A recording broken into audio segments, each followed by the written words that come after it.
Hey guys, welcome back to Turbo Time. It's been a while. This feels like the first proper work day.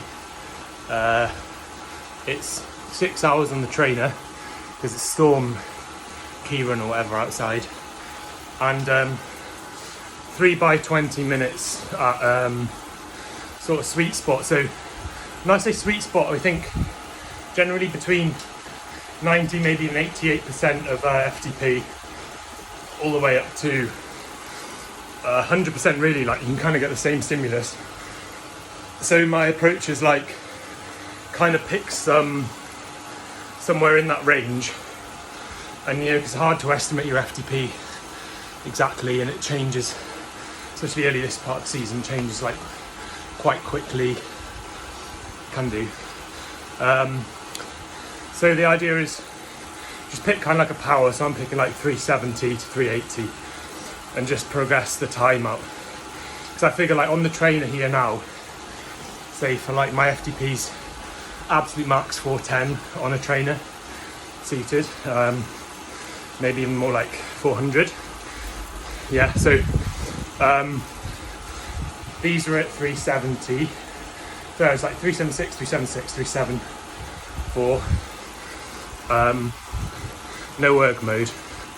And what I just remembered from, because I haven't done anything like proper training for a while, I've just been doing a lot of gym and volume, but not even that much volume. And it's like the first one felt awful. Like fucking hell, this is like a 20-minute test. Because as I preach to my athletes all the time, if you listen to me speak on any of the podcasts I've been on with Coley, or I emphasise like I can't decouple the effect of the fueling for these with the training prescription. So like part of the adaptation you're getting is making your glycogen stores bigger, and like it's a total work you do. So yesterday I had about 5,000 calories, nearly all carbs, not nearly all, still had like enough protein but very low fat, and trying not to be excessive on the protein. And then like big like 1,500 calorie high carb breakfast this morning, and even so that I finished my breakfast just before 9, because I just can't, I get up 7:45, but it takes me a while to get, I don't like just shoving my breakfast down super straight away.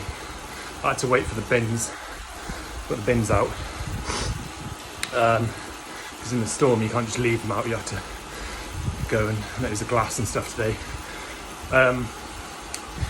So the first one feels awful, and it's like that's a lot because there's a lot of blood flow diverted to my gut, even starting just after 11. I'm like, Jesus Christ, it's just awful. So, and like your heart rate, your RPE is way higher. You're like, fuck, maybe I'm not even gonna be able to do another one. Then the next one, you're like, whoa, I'm just floating on this. And that's because you're getting that negative decoupling, because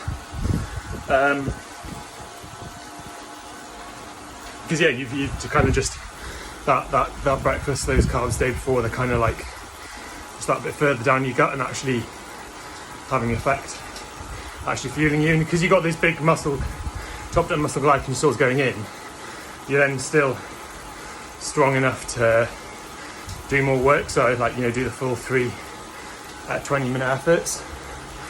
And so that's really important, that you feel big enough. And if you feel big enough, you might find that you feel worse at the start, but you should be able to get through it, and then you feel better as it goes on, and then get towards getting closer to, but not right to, exhaustion.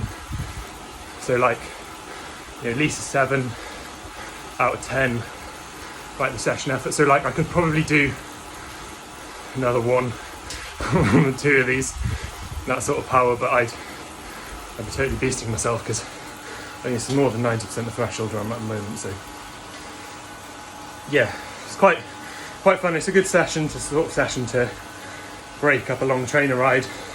I had an injury to my hip, which I'm just like managing to sort out, and today's the first day I felt like I've been able to do effort. So I like how otherwise I think the sweet spot like 2, max 3 efforts is better. So maybe next time I might try a 2x30 or first effort 30 minutes and nicely. There it is. Okay, catch you next time, guys.